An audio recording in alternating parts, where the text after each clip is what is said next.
భారతదేశ ప్రజల ప్రాణాలకు, భారతీయ వారసత్వానికి, ఈ దేశ చరిత్రకు భారత ప్రభుత్వం రక్షణా కవచం, కాపలాదారు. ఆ భారత ప్రభుత్వ అధినేత భారత రాష్ట్రపతి. ఈ నేపథ్యంలో చెప్పేదేమంటే,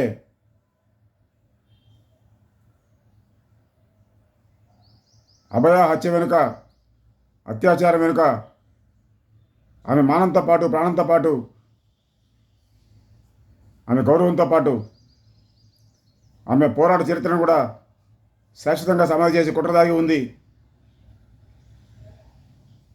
ఈ నేపథ్యంలో ఈ దేశంలోని దుర్లక్షణాలకు వ్యతిరేకంగా, అవినీతి వ్యతిరేకంగా అభయ చేసిన పోరాటం భారతదేశ చరిత్రలో భాగం కావాల్సిన అవసరం ఉంది. ఇందుకు చర్యలు భారత ప్రభుత్వమే తీసుకోవాలి. అభయ పోరాటం చరిత్రలో భాగం కావడం ద్వారా, ఈ దేశ వారసత్వంలో భాగం కావడం ద్వారా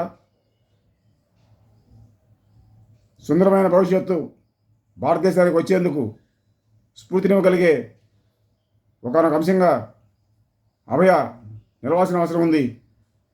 ఆమె పోరాట చరిత్రలో భాగమయ్యేందుకు భారత రాష్ట్రపతి చర్యలు తీసుకోవాల్సిన అవసరం ఉంది.